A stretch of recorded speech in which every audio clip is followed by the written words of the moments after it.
Paz do Senhor, irmãos. Amém. Como um bom neto de assembleano, eu quero agradecer a oportunidade, né? Eu não sou somente filho, mas neto de pastor da Assembleia que, enfim, faz parte da minha história, na qual eu admiro muito toda a trajetória, e aqui pode ter certeza que eu estou, né, em casa. E quero agradecer, né, ao pastor Abinaí, pastor Abigail Filho, pastor Samuel Almeida, pastor Henri Almeida, presbítero e deputado federal também, Ismael Alexandrino, pastor Oséias, também o pastor Marco Feliciano, que para mim é um desafio ministrar antes do pastor Marco Feliciano.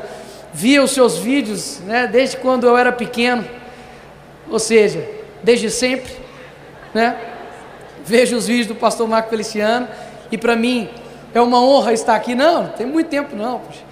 E fico muito feliz realmente de poder estar aqui, mas tenho aqui 1 hora para poder falar um pouco aqui da palavra do Senhor. Já peço que você abra a sua Bíblia em João, capítulo 18, versículo 20 e 35, na verdade. Adiante, a gente vai ver uma passagem aqui que Jesus está diante da corte de Pilatos, e a gente vai ver uma pergunta aqui que Pilatos faz para Jesus Cristo, que talvez você tenha ouvido esses dias. João capítulo 18, versículos 35 em diante. Quem achou, dá amém.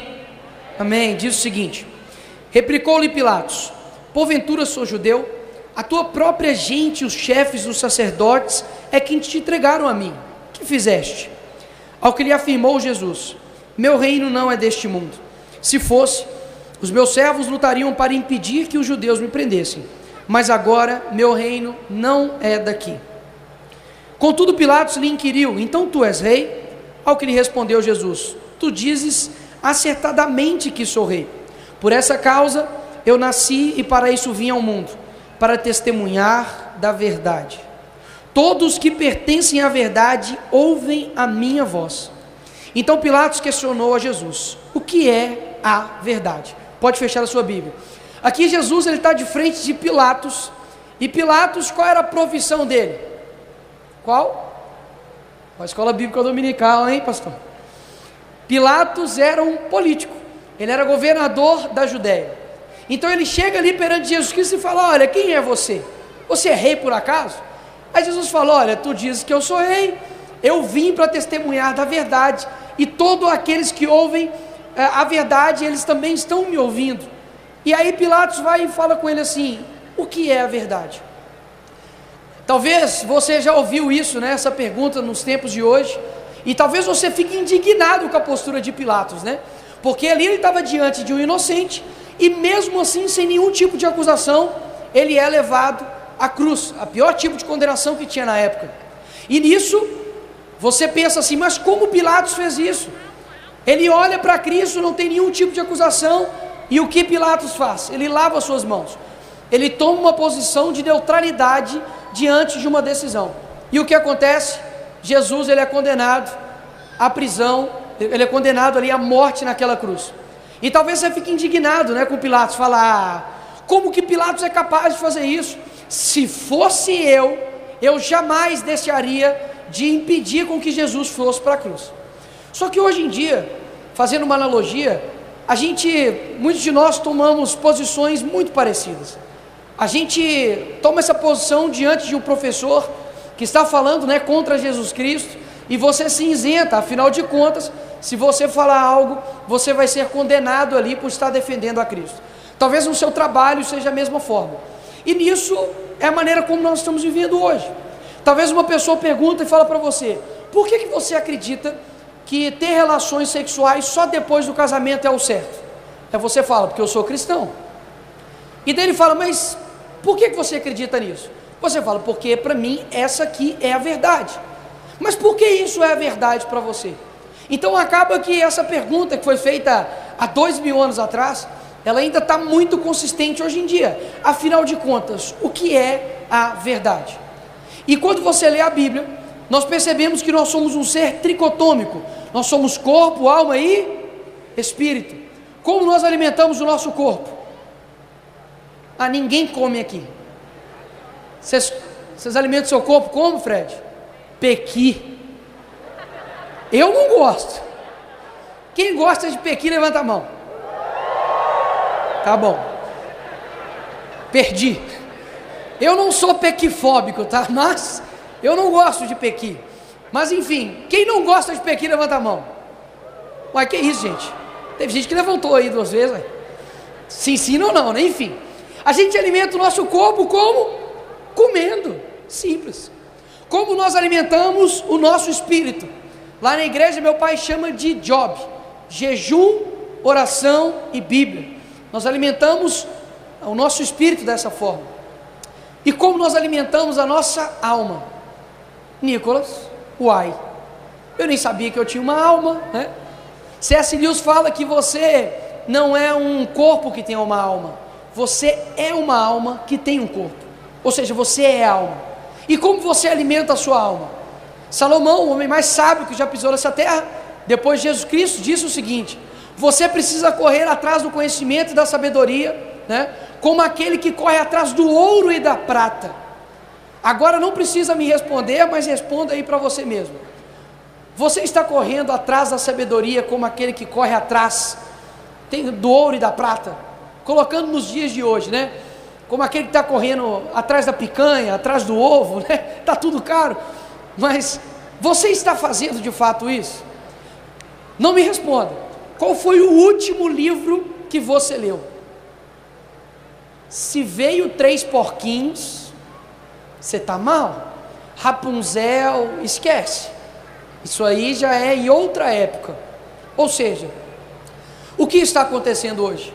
Nós talvez estamos alimentando o nosso corpo, talvez estamos alimentando o nosso espírito, mas nós não estamos alimentando a nossa alma.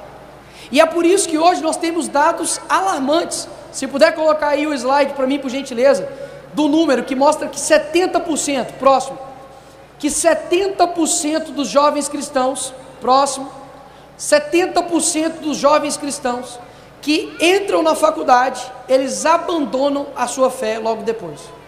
Ou seja, alguma coisa está acontecendo. E eu não tenho dúvidas que não, quando chega lá na faculdade, ninguém pega uma arma e bota na sua cabeça e fala assim: deixa de ser crente. Ninguém faz isso. Mas então o que é que está acontecendo? Que os adolescentes, jovens, crianças, que estão aqui sendo formados, que vêm na escola bíblica dominical, que vêm no culto de domingo, que talvez leiam a Bíblia, que talvez façam jejum, quando chegam na universidade, eles abandonam a sua fé. Porque nós deixamos de lado Romanos 12:2, né, que fala o quê? Mas não vos conformeis com este mundo, mas transformai-vos através da renovação da vossa mente. Não há evangelho sem transformação de mente, amém? Então não existe essa de, eu entreguei meu casamento para o Senhor, as minhas finanças do Senhor, mas a minha mente é minha mente e minhas regras. Isso não existe. Se você, quando falou, olha, eu aceito Jesus como meu Senhor, o meu Salvador, você também entregou a sua mente para ser transformada e renovada, amém? Ou seja, quando nós falamos sobre política, e nós estamos falando de alma, o que vem na sua cabeça? Seja sincero, fala aí. Quê? Fala, gente. Corrupção, o que mais? Pode falar, seja sincero. Ladrão, obrigado, viu? Eu sou político. Estou brincando, mas eu pedi para ser sincero, né? Seja sincero. Não vem coisa boa na nossa cabeça. Por quê? A política, infelizmente, no nosso país, principalmente, foi dominada, e muitas das vezes, por pessoas que prometem e não cumprem, por pessoas de mau caráter, por pessoas corruptas, e nós ficamos com isso. Então a nossa alma ficou já pré-condicionada a quê? Não vamos falar sobre política. Porque o que é política na nossa infantilidade e artificialidade gospel? Eu sou A e eu sou B, eu sou X ou eu sou Y. Mas a política é muito mais do que uma expressão ideológica. Ela é a capacidade de você influenciar pessoas. Então o que aconteceu? A igreja disse, não vamos nos mexer com política. Só que outra pessoa começou a mexer. Porque na política tem uma característica: não existe espaço vazio. Se você não ocupar, outra pessoa irá ocupar, mas ela não vai ficar vazia. Ou seja, a igreja parou de falar sobre sexualidade para os filhos. Mas a cabeça dos filhos ficou vazia? Não. alguém falou sobre sexualidade para elas. Não vamos tocar em assuntos sensíveis, Nicolas. Não vamos falar de divórcio. Não vamos falar sobre ideologia de gênero. Não vamos falar sobre pornografia. Ou seja, deixamos de falar sobre isso e alguém influenciou. E aí muita gente acha que isso não é política, porque não tem um político, não tem um partido, mas a política é a capacidade de você influenciar pessoas. Então o que eu vou te mostrar aqui ao longo desse pequeno tempo que nós temos é de que existem pessoas que estão influenciando a nossa alma e infelizmente está conduzindo para longe de Cristo. E quero deixar uma coisa aqui bem clara para todos vocês: eu estou político, mas eu sou cristão, amém? Quem está falando aqui não é o Nicolas, deputado federal, etc. Quem está falando aqui é alguém que foi alcançado pelo amor de Cristo, que não vive sem Ele, que só está de pé pela misericórdia, pela graça dEle, e eu sou muito grato por ter encontrado o meu Senhor. Então é esse Nicolas que vai falar aqui para vocês, amém? Amém, agora sim a gente pode continuar. Passa aí para mim, por gentileza. Isso aqui vai ter que ser Fast and Furious, vai ter que ser Velozes e Furiosos. Primeiro cara, basicamente, que alimentou e influenciou muitas almas, chama-se Karl Marx. E eu quero falar uma coisa só dele. Ele trouxe uma ideia de luta armada, ou seja, para ganhar as coisas e ter uma perfeição na sociedade, é necessário ter luta armada, lembra disso? Uma revolução armada. Só que o tempo foi passando, eles foram percebendo que isso não estava dando certo, e aí anos depois, vem dois tipos de pessoas que evoluíram essa teoria, ou seja, se antigamente a revolução era armada, agora a revolução vai ser cultural. Então, lá, passa por gentileza, lá em 1930, você tem diversos estudiosos, pesquisadores, filósofos, como Theodor Adorno, Herbert Marcuse, Horkheimer, pessoas que fizeram o quê? Sentaram, estudaram e falaram: opa, achei um jeito de influenciar as pessoas através da cultura. E um deles, para encurtar a história, chama-se Herbert Marcuse. Ele olhou para a sociedade norte-americana, que eles eram da Alemanha, e eles disseram o seguinte: olha, as mulheres norte-americanas são oprimidas, porque elas são oprimidas sexualmente. Então nós vamos dar uma solução para essas mulheres. Nós vamos dar legalidade sexual para elas, ou seja, seja livre na sexualidade e você vai ser liberta. 30 anos depois, você tem os anos 60 ali nos Estados Unidos, que foi um país, pastor, fundado por cristãos, pessoas que tinham, como Abraham Lincoln dizia, a Bíblia e a Constituição como um norte de vida. Então os Estados Unidos é a maior nação cristã do mundo, e nessa nação cristã, somente 30 anos depois que esses estudiosos pararam para poder estudar e fazer uma revolução cultural, a sociedade americana já tinha aumento de doenças sexualmente transmissíveis, aumento de gravidez precoce, de consumo de drogas. Nós tivemos ali o aumento, de abortos ali nos Estados Unidos, ou seja, em apenas 30 anos, eles conseguiram modificar uma sociedade. Mais ou menos ali no mesmo tempo, você tem esse cara aí, Antônio Gramsci. Se você nunca viu a foto de Satanás em 3x4, tá aí. Assembleia Fama, Satanás, Satanás, Assembleia Fama. Quem que foi esse cara, Nicolas? Esse cara, ele está mais no seu dia a dia do que você imagina. Sabe por que é o erro, nós como cristãos? É porque a gente se arrepia, mas a gente não quer transformação de mente. A gente acha que é muito pesado estudar, a gente acha que é muito pesado ouvir algo mais concreto, a gente acha que é muito pesado conhecer o seu inimigo, mas se você não conhecer o seu inimigo, como você vai combatê-lo? Me diz. Você como técnico, você vai jogar contra um time que você não conhece, qual tática que você vai usar? Qual a defesa que você vai utilizar? Você não sabe. Então o que nós estamos vendo aqui hoje, são os inimigos da tua alma. E Antônio Gramsci, ele trouxe uma coisa, ele falou assim: olha, vocês estão fazendo tudo errado, vocês estão matando cristãos, estão infiltrando nas igrejas, quebrando, matando e destruindo igrejas, mas o que vocês têm que fazer é o contrário. Vocês não podem matar os cristãos, porque você mata um cristão, e o que acontecia? fortalecer a fé do outro, porque para nós morrer é lucro. Você não sabia, surpresa. Ai, Nicolas, eu amo tanto a minha vida. Pois é, isso aqui é muito passageiro. Então a Bíblia fala que para nós morrer é lucro. Então ele entendeu, não adianta matar um cristão porque isso fortalece a fé do outro. Não adianta perseguir a igreja, porque a igreja era perseguida e ia para debaixo dos porões e continuava e só crescia. O que era necessário fazer então? Ao invés de destruir, você vai se infiltrar nelas. Porque pior do que uma mentira é uma falsa verdade. Aquilo que parece verdade, você cai com mais facilidade. Então se alguém te promete uma coisa, vai acontecer isso, e não acontece, mas parece verdade, você cai naquela mentira. Então o que Antônio Gramsci trouxe? Uma ideia de, não vamos ter o domínio do Estado igual está acontecendo não. Ele criou algo chamado hegemonia cultural. Lembre-se dessa palavra, hegemonia cultural. Sabe o que isso significa? Domínio psicológico das massas. Ou seja, Antônio Gramsci entendeu que você era uma alma. A gente não era somente isso aqui, não. Ele precisava modificar a tua alma, e foi aí que a coisa virou.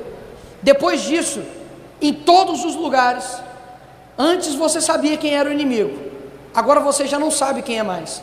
Você tem pessoas, pastores hoje em dia, que com a Bíblia debaixo do braço, afirmam ser, eu sou cristão e sou de esquerda. Tudo bem, você é uma bola quadrada. Ou você não sabe nada sobre comunismo, ou você não sabe nada sobre o cristianismo. E sabe por que hoje em dia muitos cristãos têm nojinho, sensibilidade de discutir isso? Porque não foi você que morreu lá na Polônia, perseguido por eles. Porque não foi você que morreu nas mãos de Stalin. Porque não foi você que morreu nas perseguições em toda a Europa. Não foi você que morreu lá no Coliseu.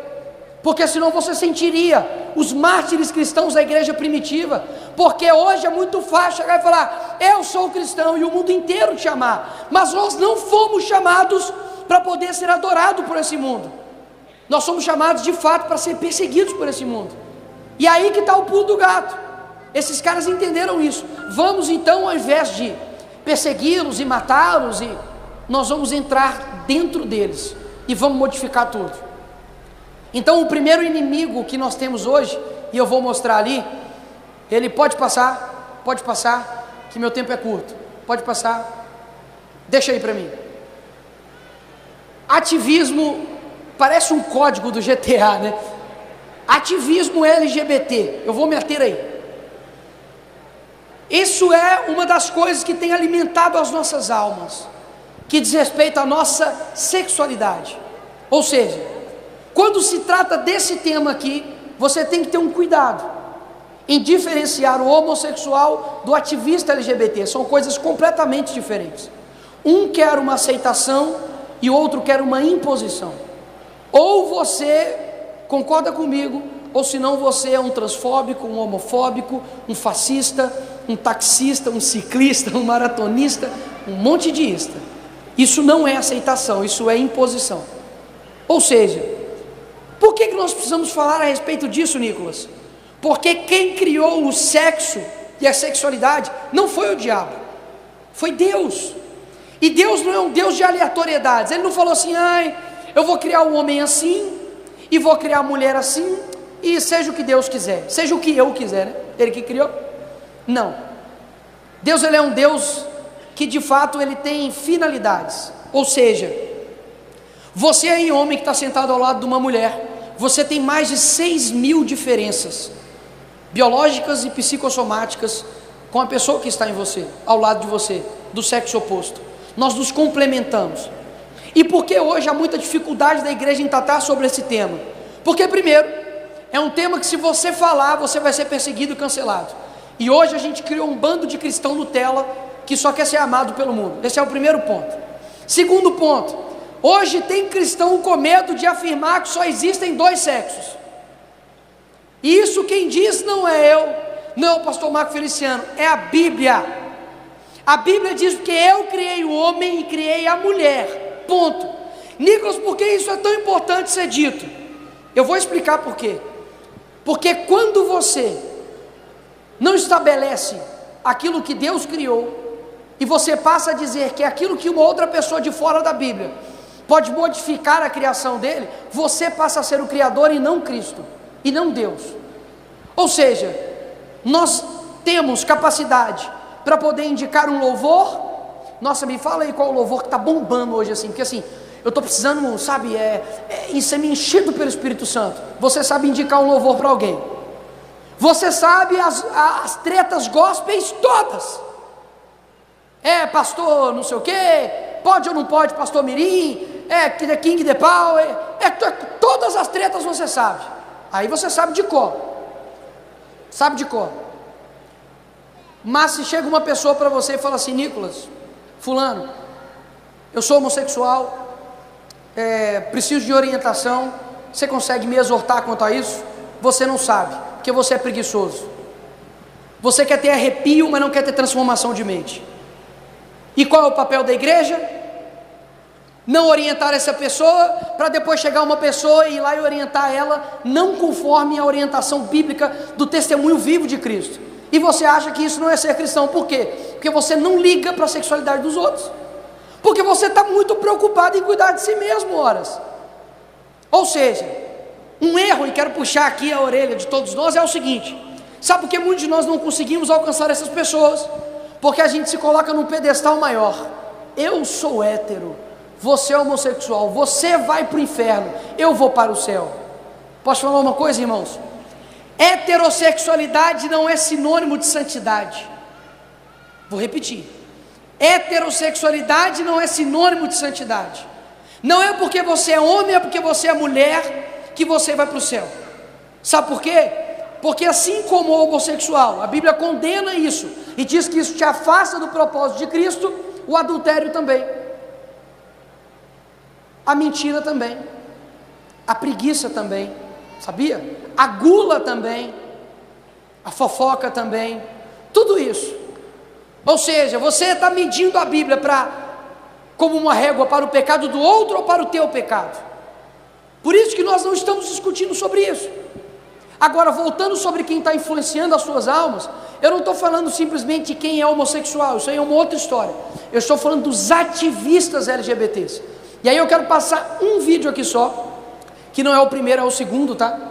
Que foi numa comissão de direitos humanos, pastor Marco Feliciano, lá na Câmara. Isso tem 12 anos, e vocês vão ver o que eles já estavam falando sobre sexualidade infantil. Aí não sou eu que vou falar, eu quero deixar para eles falarem. Manda bala. Gostaria de iniciar abordando um tema um tanto controverso, que é o da sexualidade infantil. As brincadeiras sexuais infantis também podem envolver os outros, meninos buscando conhecer os corpos de outros meninos e meninas buscando conhecer os próprios corpos e o de outras meninas e meninos. Então, quando meninos e meninas brincam, inclusive sexualmente em seus corpos, com outros meninos e meninas, eles não estão sendo gays ou lésbicas quando fazem isso com pares do mesmo sexo. Não é disso que se trata. Que deixem as crianças brincarem em paz. Isso as tornará adolescentes e adultos mais inteligentes e potencialmente mais perspicazes no enfrentamento e na transformação do mundo que lhes deixamos como herança. Nós temos que lutar para que esse projeto chegue no chão da escola, porque é lá que ele tem que chegar mesmo. Trabalhar gênero e sexualidade não tem idade mínima. Na verdade, a gente está falando de questões que têm a ver com todas as faixas etárias.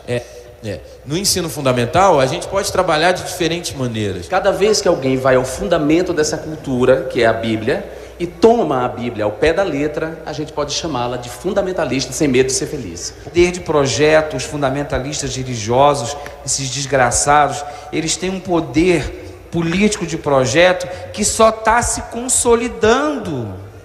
Mas eu sei que eu estou disposto a pegar em armas se preciso for. Se instalar uma teocracia no Brasil.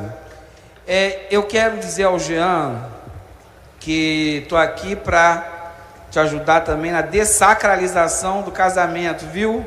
Casamento civil igualitário vai dar muito trabalho, porque essa desgraça dessa palavra está eivada de sentimento cristão. Tem que passar pela religião, tem que passar pela desconstrução dessa base judaico-teológica, dessa coisa que nós chamamos de teologia inclusiva, que tem que desconstruir todos esses valores mofados que nós aprendemos até aqui. Sem a desconstrução da cultura judaico-cristã nesse sentido positivo, né? Talvez trazer uma nova, trazer um novo tipo de cristianismo, nós não vamos conseguir, Não vão conseguir mesmo não, amém, irmãos? Amém. Mas infelizmente eles estão. Eles estão porque, como eu disse anteriormente, a gente tem batalhado, a gente, enfim, tem se levantado, mas eu não acredito que uma nação com mais de 60% de cristãos ainda tenham pessoas que se perguntam, mas o que tem? Um homossexual numa parada LGBT lá em São Paulo se colocar como Jesus Cristo na cruz, qual que é o problema? Ah, Nicolas, qual que é o problema da porta dos fundos zoar, brincar com Jesus Cristo, colocando ele como uma criança que frequenta prostíbulos? Deixa para lá. Isso daqui é a intenção deles. Mas graças a Deus, ano retrasado, eu fiz parte da Comissão de Direitos Humanos, juntamente com o pastor Marco Feliciano, e eu posso garantir para os senhores que enquanto nós estivermos lá, e nós estivemos, não passou nenhuma pauta que afronte a nossa fé, a nossa família, os nossos valores durante todo o ano. Glória a Deus por isso. Glória a Deus por isso. Glória a Deus por isso. A segunda influência que tem ido em muitas almas hoje chama-se ideologia de gênero. Esse rapaz do seu lado esquerdo, ele quando criança está se vestido como uma menina, e ao lado direito ele também, mas na adolescência como já um menino. Esse menino chama David Heimer. Ele tem um irmão gêmeo, e quando ele nasceu houve um erro ali na cirurgia e o médico queimou o seu órgão sexual, e aí os pais ficaram desesperados sem saber o que ia acontecer. E na época tinha um doutor chamado Dr. John Money, e ele era um sexólogo e adepto à ideologia de gênero. Os pais chegaram para ele e falaram: olha, o que nós vamos fazer? Ele orientou esses pais dizendo o seguinte: já que ele não tem um órgão sexual masculino, basta criá-lo como uma menina, que ele vai se tornar uma menina. E foi assim que eles fizeram. Para encurtar a história, que a história é muito, mas muito triste, esse médico chegou a ponto de fazer esses dois irmãos ficarem em posições sexuais, como se um fosse uma mulher, o outro fosse um homem. Assim eles foram crescendo. Na adolescência, o David Heimer, ele teve uma crise de identidade. Os pais contaram para ele o que aconteceu, e aí ele passou a se vestir como um homem, se comportar como um homem, e ele deu uma entrevista dizendo o seguinte: era-me dito que eu era uma garota, mas eu não gostava de me vestir, comportar ou agir como uma garota. Eu não sou um professor de nada. Mas você não acorda uma manhã decidindo se é menino ou menina, você apenas sabe. Para resumir a história, esse garoto acabou casando, mas logo depois cometeu suicídio. O seu irmão morreu de overdose, o seu pai, alcoólatra, e a sua mãe desenvolveu uma depressão profunda. Uma família completamente destruída por um experimento, por uma ideologia que é muito perigosa, e muitas pessoas não sabem qual é o perigo por detrás disso. Nicolas, qual é o problema da pessoa se sentir algo? Nenhum. Você pode sentir o que você quiser. Inclusive, aqui nessa igreja eu não vi nenhuma placa, só pode entrar, não. Qualquer pessoa pode entrar nessa igreja. Mas como diz um pastor, Malafaia, que ele diz: olha, a igreja, ela é aberta a todos, mas ela não é aberta a tudo. E a ideologia de gênero não é algo que pode estar dentro das nossas igrejas, porque ela esconde um perigo muito sério, na qual aquilo que eu me sinto, eu me torno. Não tem nenhum problema você se sentir nada, irmão, mas o problema é quando você passa a impor o seu sentimento a mim. Tem pessoas que se sentem, por exemplo, uma vampira. E aí? Tem que tratar ela como uma vampira agora? Passa aí para mim, por gentileza.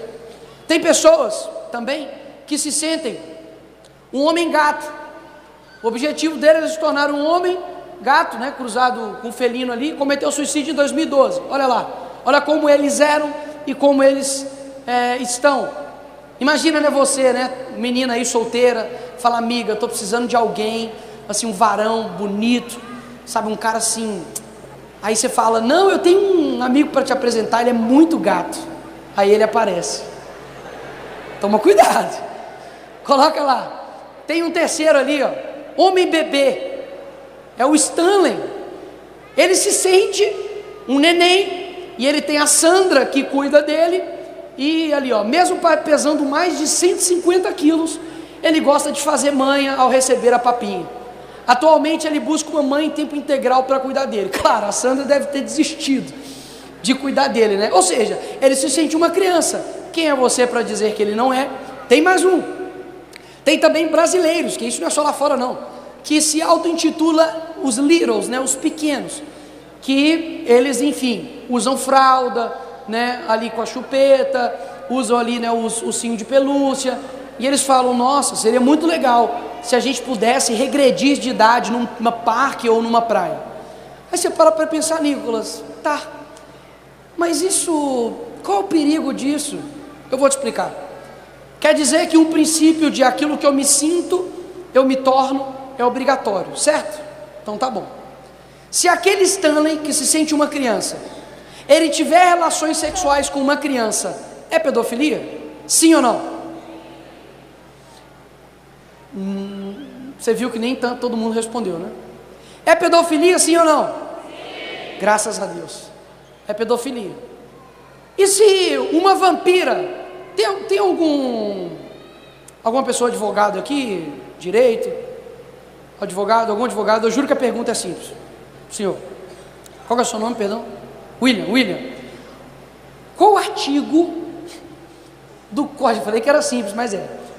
Qual o artigo do Código Penal e o que acontece quando uma mulher vampira mata uma pessoa? Qual que é a pena para uma vampira? Ah, não sei, né? Porque não tem, né? Ou seja, se a realidade não é aquilo que eu atesto, a realidade é tudo aquilo que eu sinto. Por que vocês não dizem que isso aqui é uma bola? Porque não é. Oh, que gênios! Porque não é. Por que vocês não falam que eu não tenho 2 metros de altura? Essa risada machuca. Não precisa fazer isso. É só falar: você não tem, né? Mas tá bom, que é humilhar pequenofóbicos, né? Imagina se você está aí fazendo dieta. Você que está fazendo dieta, esquece isso, amiga. É só você segunda-feira falar: ai, estou me sentindo com 4 quilos a menos. Ah, não dá glória a Deus não vai funcionar não. Não para de comer para você ver, igual um jabuti, para ver se não vai emagrecer. Agora, não adianta. Ou seja, a realidade não é aquilo simplesmente que o interlocutor, né, te impõe. É aquilo que de fato é. Mas, Nicolas, onde que isso pode chegar? Eu vou passar um vídeo aqui, ele é 30 segundos, que mostra uma conversa de 2 crianças falando sobre Jesus Cristo. Presta atenção. So big bad God. So everyone in the world loves him, but not me. I don't know. Yes, you do. I don't know. I don't know a lot about him. So, option number 1. Seasons. Yes, option number 1. So, Violet. What? I'll give up. He's bi and non-binary. I know that. And option 2. Do they teach you that at school? Yes. Oh, that is not true. They do not teach you that at school. Why would you think Jesus is bi? We learned it at school. That's a lie. Because he loves everyone in the world. Okay, and why is he non-binary? Because he wears a dress and he's a man. Basicamente são 2 crianças dizendo que Jesus Cristo, ele é nem homem nem mulher porque ele usa um vestido, e que ele é bissexual porque ele ama todo mundo. Aí eu te pergunto, se nada é verdade, se nada é concreto, por que isso aqui se torna a sua verdade? Por que eles vão atestar que isso aqui é verdade? Se para ele não for verdade, isso aqui se torna uma mentira? Claro que não. Mas crianças sendo deturpadas sobre a identidade de Jesus Cristo não nos comove. A gente não liga, porque isso é para um político lutar, isso é para o pastor brigar, isso é para o deputado aqui da igreja falar. Não, a política não é somente uma expressão ideológica ou partidária, ela é uma capacidade de você influenciar pessoas. Então existem hoje professores, mídia, televisão, humoristas, youtubers, influenciadores, dizendo para o seu filho que Jesus é gay, é bissexual, ele é travesti. Mas nós precisamos dizer que Jesus não é isso, que Jesus ele é o alfa e ômega, Jesus ele é o princípio e o fim, Jesus ele é o rei dos reis, ele é o Senhor dos senhores, ele é o Senhor dos exércitos. Esse é o nosso Senhor, esse é o nosso Senhor, esse é o nosso Deus, esse é aquele que morreu por você. Agora, quem vai ouvir se não há quem fale? Nós nos omitimos sobre aquele que morreu por nós. A identidade de Cristo está sendo deturpada e nós não movemos um sentimento do nosso coração para poder falar qual é a verdadeira identidade de Cristo, sendo que Ele é o nosso melhor amigo. Ninguém do mundo morreu por você, ninguém no mundo enfrentou uma cruz e uma coroa de espinhos, humilhações, mas Ele fez isso por você. Mas nós não ligamos, porque o nosso coração está muito distante do trono. Terceiro arma que o inimigo tem influenciado, e eu vou passar bem rápido nisso daqui, influenciado principalmente as nossas mulheres, as almas delas, chama-se feminismo. Feminismo como base, irmãos e irmãs, ele tem um aborto, a morte de crianças dentro do ventre. Mas isso todos nós já sabemos, e óbvio que a igreja é contrária ao aborto, amém, irmãos? Amém. Só que eles são muito astutos, eles sabem que isso não vai nos pegar, afinal de contas nós somos contra o aborto. Ninguém aqui é a favor de colocar uma injeção de potássio no coração do seu filho, para gerar nele uma parada cardíaca e ele morrer e depois tirar, porque assim que é o aborto, tá? Não desaparece num piscar de olhos não. Ou se não, cortar os braços e as pernas e puxar a criança, ou se não, tomar um remédio para dissolver ele dentro da barriga. Não, nós não somos a favor disso, mas o objetivo disso é destruir a família, porque Deus fala que filhos são o quê? Herança do Senhor. E o que é herança? É aquilo de melhor que você pode pensar para dar para os seus filhos. Pensa na melhor coisa que você pode deixar para os seus filhos aí, pensa aí. Talvez dinheiro, seu legado, né, também é importante, bens, uma casa, enfim, história, né, para ele saber quem você é. Então Deus, na sua imensa sabedoria, onisciência, Ele falou assim: a minha herança, aquilo que eu vou deixar para os meus filhos, são filhos. Se você entra hoje dentro de uma universidade, estou para te dizer que até dentro de uma igreja, se você pergunta assim para as mulheres: quem quer ter filho aqui? Algumas vão levantar a mão e vai falar: depois que eu fizer uns 30 anos, porque assim, Nicolas, a maternidade, a gravidez, ela muda muito o corpo. E assim, eu estou querendo fazer uma viagem para Cancún, e o meu corpo, assim, sabe, eu não posso, eu tenho que, sabe, postar uma foto lá no meu Instagram de biquíni. O Senhor é meu pastor. Aí o que acontece? Sutilmente, eles não estão colocando o aborto, porque você vai rechaçar rapidamente. Mas sabe o que ele faz com você? Te desestimula a ter filhos.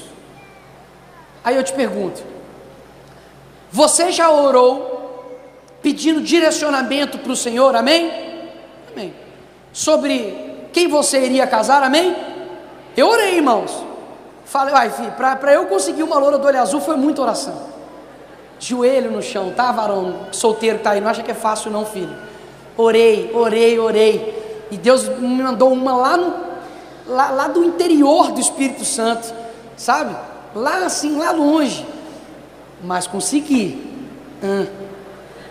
2 anos de casado, 2 filhos. Jogador bom faz gol rápido, tá? 2 anos, 2 filhos. Aí eu te pergunto: você já orou pela sua família? Perguntou para Deus: Senhor, é para eu mudar de profissão ou não? Deus, é para eu me relacionar com essa pessoa ou não? Aí eu vou te perguntar, você já orou perguntando ao Senhor, aquele que sabe de todas as coisas, quantos filhos Ele quer te dar? Você pergunta, talvez você ora até pela roupa que você tem que ir na igreja, mas você não ora pela herança do Senhor. Ah, Nicolas, mas eu vou ficar fazendo filho, e aí, como é que funciona essa coisa?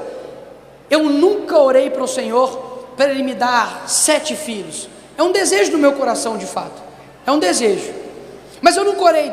Eu ouvi um misericórdia aqui, eu não vou nem ver quem falou isso. Eu estou explicando uma coisa aqui, alguém falou misericórdia, dá misericórdia, Senhor. Nisso, eu nunca orei para Deus, falei, Deus me dê 7, por mais que seja o desejo do meu coração. Sabe como eu orei para o Senhor? Deus, a quantidade de filhos que o Senhor quiser dar para mim, eu estou grato ao Senhor. Sabe o que isso significa? Dependência dEle, de que se Deus me der uma filha, foi o que o Senhor quis me dar, uma filha. Se o Senhor me der 2, amém. E se o Senhor quiser trazer a minha filha para os céus, amém. Porque somente o Criador pode alterar a criação. Eu estou te pedindo só para você refletir e orar sobre isso, sabe por quê? Tem uma frase do Jordan Peterson que tocou meu coração. Ele diz o seguinte: olha, eu nunca vi pessoas se arrependendo por terem tido muitos filhos, mas eu sempre vi pais se arrependendo por terem tido poucos filhos. Aos poucos, nós estamos colocando como a maternidade como a coisa mais pesada do mundo. Mas engraçado, né? A gente dedica horas para o nosso trabalho, anos. Nós dedicamos anos para a nossa faculdade e foi fácil? Não foi. Fica até de tarde para poder fazer coisas para os outros. Nós dedicamos horas vendo seriado. A gente fica horas dedicando para o nosso corpo, academia, maratona, tem que ficar saudável, mas a gente não quer dedicar a nossa alma, o nosso espírito para treiná-lo, para cuidar de uma vida. Ter filhos não é somente criar uma pessoa, é criar uma alma e direcionar ela para o céu. Glória a Deus.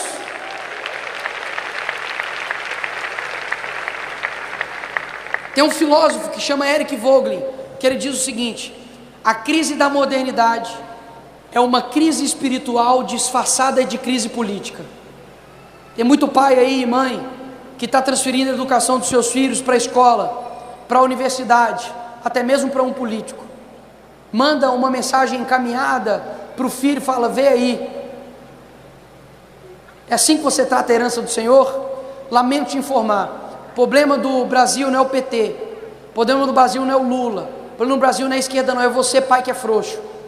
É você pai e mãe que não tem sido sacerdote dentro do seu lar, que tem perdido mais tempo em ficar vendo vídeo de TikTok e vídeo de WhatsApp o dia inteiro, e não tem se preocupado em alimentar a sua alma sobre virtudes, te conhecer, de estudar sobre matrimônio, de poder estudar para poder orientar o seu filho sobre paciência, longanimidade, porque os frutos do Espírito que eu nasci e ouvi durante toda a minha infância, que o fruto do Espírito é amor, alegria, paz, longanimidade, benignidade, mansidão, domínio próprio. Isso sumiu da igreja, porque virtudes já não importam mais. O que importa é se o meu filho está vindo bem vestido para a igreja, se ele está com um tênis bom, se ele está sabendo a música, se ele está, enfim, fazendo qualquer outra coisa, mas tudo menos cuidar dos seus filhos. A culpa também é nossa. A próxima pode passar. A próxima arma que tem alimentado e tem influenciado as nossas almas, deixa aí para mim, que as mulheres já deram um sorriso, chama masculinidade frágil. Muitas mulheres são cooptadas pelo feminismo, mas existe um porém. A Bíblia fala que a mulher tem que ser submissa aos homens no casamento. Amém, mulheres? Foi fraco. Amém, mulheres? E pede para os homens serem o cabeça da casa e amando a sua esposa como Cristo amou a sua igreja. Amém, homens? Dando a vida por elas. Amém, homens? Foi forte do mesmo jeito. Amém. Amém, homens, né? Porque responsabilidades diferentes, deveres diferentes. A Bíblia pede para a mulher ser submissa ao homem, mas pede para o homem amar a sua esposa como Cristo amou a sua igreja, ou seja, dando a vida por ela. Você, homem, tem que dar a sua vida pela sua mulher, se for necessário. Só que muitos homens e muitas mulheres têm um errado significado sobre submissão, como se fosse escravidão, como se fosse submissão à mulher. Hoje tem jogo de futebol, eu quero minha comida pronta agora. Isso não é submissão. Submissão significa estar submisso a uma missão maior. Mas aí eu te pergunto, qual mulher vai ser submissa a um homem que não tem missão? Nós estamos criando homens fracos, fracos no caráter, fracos na comunhão com Cristo, e nós jogamos eles lá no mundo, e os mesmos próprios homens que estão aqui, com as suas bocas adorando a Cristo, quebram corações lá fora. Você acha que essa mulher vai ter uma visão real sobre o que é masculinidade? Nunca. Porque se um homem dentro da igreja quebra o coração dela, destrói os sentimentos dela, usa ela, o que um homem lá de fora não faria? Então que mulher vai ser submissa a um homem que não tem missão? Qual é a sua missão, homem? A missão lá do mundo muitas vezes é ridícula, né? É pagar um combo na balada, é beber, é impressionar com um carro. A gente acha isso ridículo, né? E de fato, eu acho. Mas qual é a nossa missão dos homens aqui na igreja? A nossa missão como cristão, você como homem, você está preparado para um casamento? Você tem dedicado o seu tempo enquanto solteiro para se preparar como homem, para poder enfrentar e cuidar e proteger e prover uma mulher? Ou você está preocupado com um joguinho? Você está preocupado em, quando termina o culto, né, manda, boa noite amor, encaminhar para o amor, 1, 2, 3, 4, 5, encaminhado, aqui pegar, pegou, né? Não é assim. Então, aqui especificamente, tratando sobre isso, sobre os homens, você percebe que muitos homens caem em algo agora, né, que, enfim, pode ser tanto para um lado quanto para o outro, né? Foi o que eu disse sobre a mentira ser pior, a falsa mentira, a falsa verdade ser pior do que a mentira, né? Tem um homem que está lá e fala, quero procurar uma varoa, e ele vai lá no direct do Instagram dele, e vai passando, aí tem uma que manda, né, imagina, você olha assim, deixa eu pensar numa mulher muito bonita assim, que todo mundo acha bonita, a Megan Fox, a Megan Fox te manda uma mensagem, fala assim, you are beautiful. Você fala, que? A Megan Fox me mandando mensagem que eu sou bonito, tá amarrado, é o capeta, é o sete pele. Você faz o que? Bloqueia, beleza, aí você continua, aí tem uma que tá assim, boa noite varão, você fala, é essa, falou varão é crente, aí você vai no Instagram dela, né, aí tá lá, fulana, Goiânia, você fala, opa, 20 e poucos anos, opa, meu número, cristã, opa, e embaixo, capricorniana. Você fala, nossa, mas eu vou continuar, vai que dá certo, né? Aí você vai ver, tem a clássica fotinha, né, de biquíni com versículo, né? Acorda, fotinha de café com Deus Pai, depois academia com o capeta, né? Toma o café com Deus Pai, academia com Satanás, né? Esse é o pé que você bateu o olho foge, bateu o olho sai fora, é problema. Ou seja, uma mentira parece uma verdade. Enfim, tomem cuidado com isso. Prosseguindo aqui para o final, que eu tenho mais alguns minutos, vou ser pontual. Você pode parar para pensar, Nicolas? Tá, eu entendi que uns caras criaram teorias que influenciaram a nossa alma, mas eu estou com dificuldade para ver isso no meu dia a dia. Onde que isso está no meu dia a dia? Vou te dar um exemplo. Há anos atrás, pode passar por favor, há anos atrás, foi lançado uma série chamada Gambito da Rainha. Basicamente é uma série sobre uma menina que joga xadrez, beleza? Aí olha só os dados disso. A procura por tabuleiro de xadrez aumentou 250% no eBay, num site de vendas. O livro que inspira a série virou o mais vendido, né, best-seller, 37 anos depois que ele foi lançado. Mais de 62 milhões de lares em todo o mundo assistiram a série. A busca no Google por como jogar xadrez atingiu o pico da década. E o número de jogadores no site, que era para jogar xadrez, aumentou 500%. Aí eu te pergunto, se eles estão fazendo isso com xadrez, o que eles não estão fazendo sobre sua sexualidade, sobre sua sensualidade, sobre o que é certo, sobre o que é errado? Teve tem uns anos, que uma menina transcristã, ela se sente cristã, mas não é, ela postou assim no Twitter: terminei de ver a série Lúcifer, o que indicam? Eu respondi: jejum e oração, né? Nicolas, onde que está no meu dia a dia? Você liga a televisão e você não percebe. Você está colocando pornografia dentro da sua casa. Não vou nem falar de novela aqui, irmãos, porque se você vê novela, sério mesmo, é o beabá. Só que a novela ficou para trás, né? Hoje tem a série, que pode falar, está quase no nível ou pior.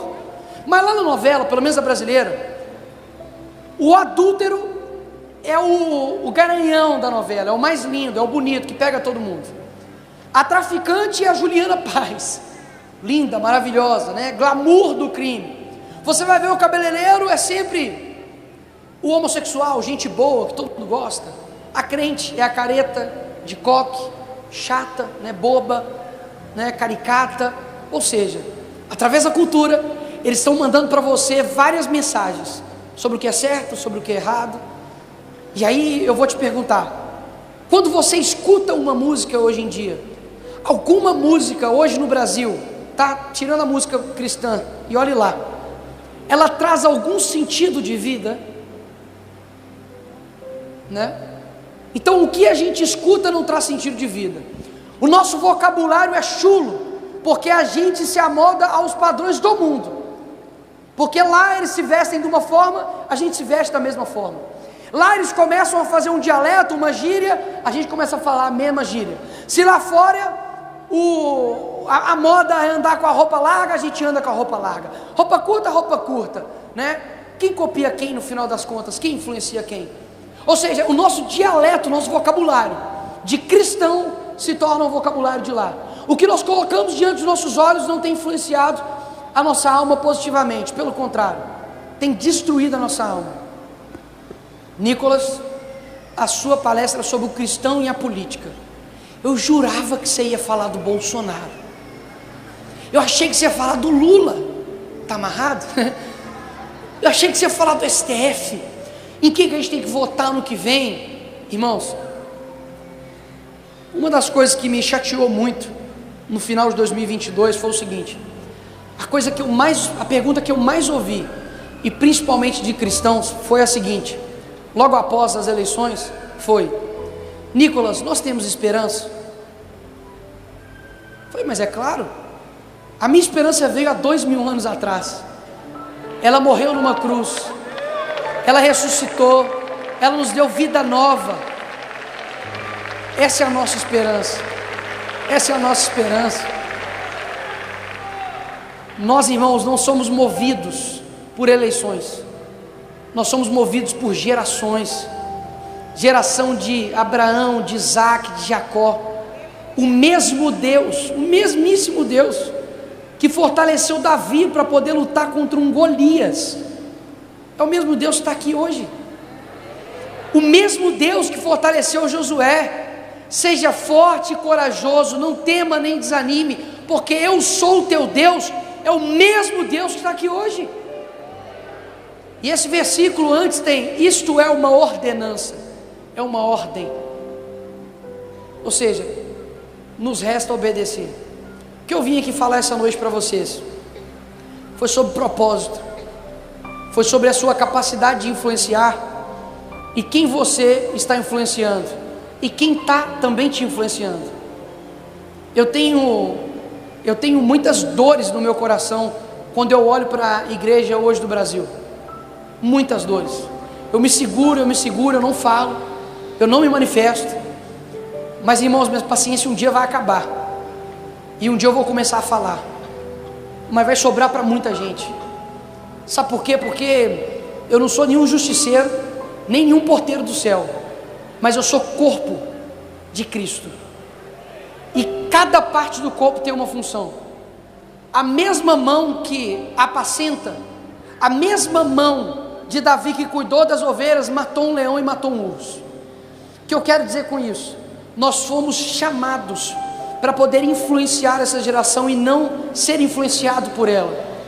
O cristão por si só, etimologicamente, é um pequeno Cristo, ou seja, nós seremos perseguidos, nós seremos caluniados, nós seremos cancelados, mas que grande glória há nisso, que grande honra ser perseguido por Cristo.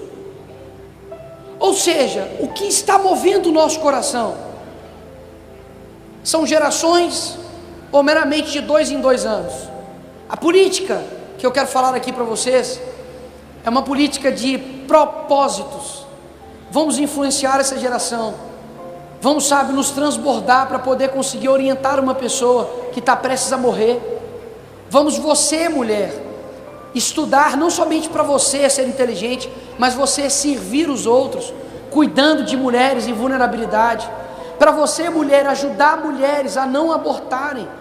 A você, homem, a ajudar homens que estão com dificuldades também de abuso sexual, com homens que estão com dificuldade com a sua sexualidade. Este é o papel da igreja, de amar, de apacentar, de dizer a verdade, de enfrentar, de realizar o bom combate. Então, para isso eu peço que você fique de pé, para nós fazermos uma oração. Glória a Deus. Sabe por que glória a Deus? Porque o Espírito Santo está aqui. Irmãos, quão precioso é nós estarmos em um local onde o Espírito Santo está. Esses dias eu fui comemorar meus 2 anos de casamento lá na Itália. Era o desejo da minha esposa, e a gente foi para lá. A gente visitou vários locais, e um deles foi o Coliseu.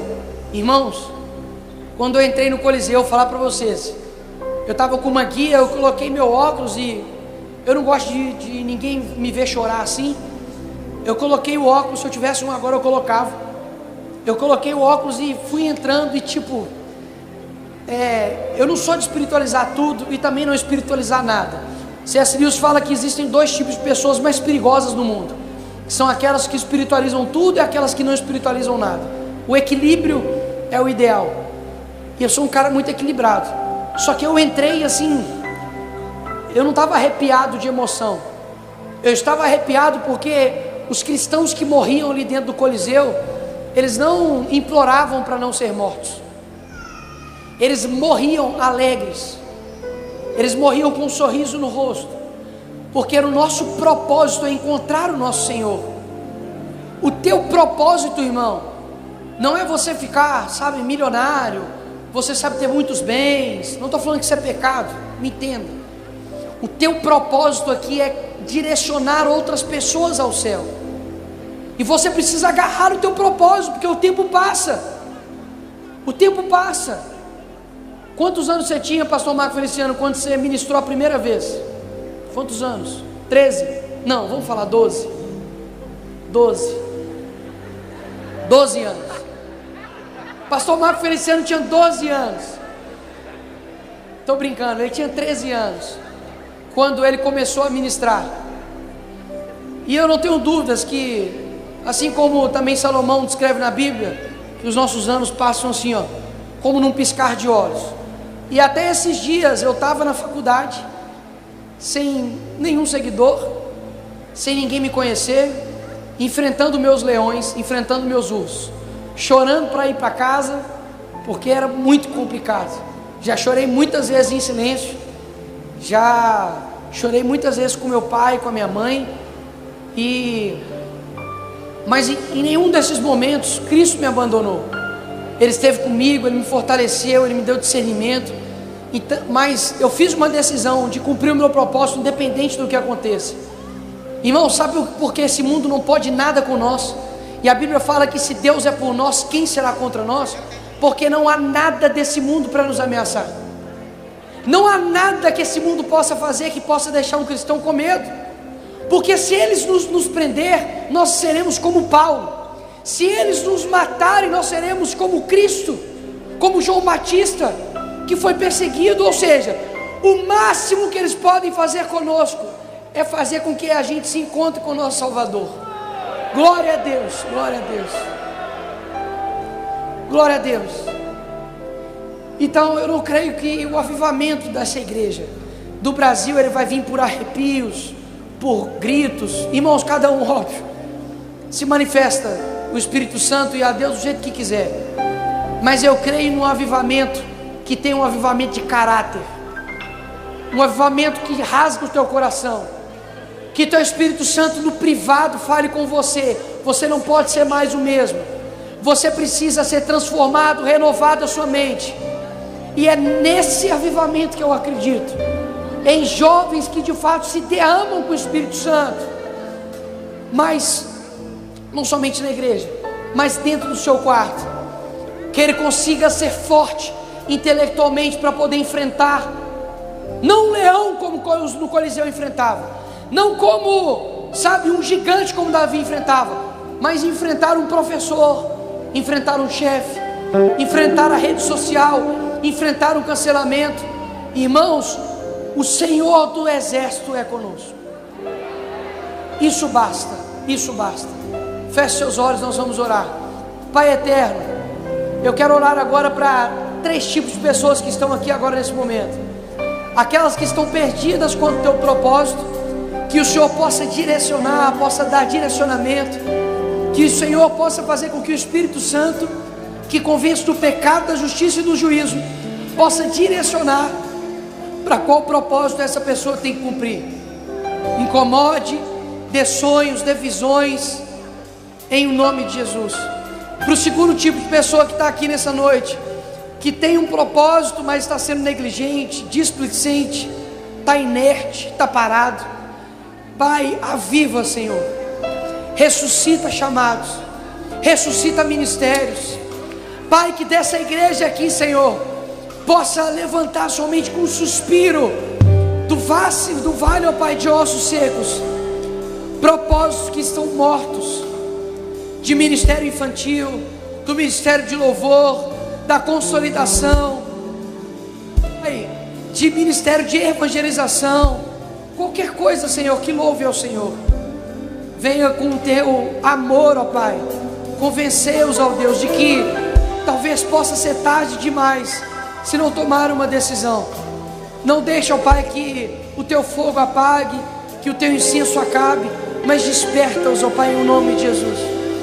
E para o último tipo de pessoas que talvez tenham aqui, não tenho dúvidas que tenham, são aquelas que estão cumprindo o propósito do Senhor, com servidão, com humildade, com sacrifício. Pai, que o Senhor venha fortalecer em nome de Jesus, que o Senhor possa derrubar os inimigos, venha dar coragem, derrama teus frutos do Espírito, Senhor. Derrama, Pai, em nome de Jesus, ó Deus, as tuas virtudes, o teu discernimento. Fortaleça a tua igreja, Senhor. Fortaleça aqui essa igreja, Pai, a liderança dessa igreja, o pastor, para que essa igreja, quando as pessoas olharem, elas vejam muito mais do que um louvor, muito mais do que um grito, muito mais do que uma adoração, mas que elas vejam, Senhor, o caráter do teu Espírito Santo nos rostos de cada um deles. Muito obrigado, ó Pai, por esse momento, essa noite tão gloriosa, que, ó Pai, eu sinto o Senhor aqui nessa noite, e eu peço que somente se uma pessoa entendeu aquilo que o Senhor me usou como instrumento para poder falar aqui hoje, a tua palavra é suficiente, a tua graça nos basta, porque a tua presença, Senhor, ela nos fortalece, ela nos aperfeiçoa. Muito obrigado, e que um dia, ó Pai, em nome de Jesus, nós não estaremos nesse mundo corrompido, nesse mundo de lágrimas, de tristezas, de dores. Nós estaremos com o Senhor, e nós te adoraremos, ó Pai, para sempre e sempre, em o nome de Jesus. Amém. Nós te aplaudimos e nós te engrandecemos e nós te louvamos, ó Deus, porque só tu és soberano, tu és digno de toda honra, tu és digno de toda todo o poder e toda a majestade, para sempre e sempre.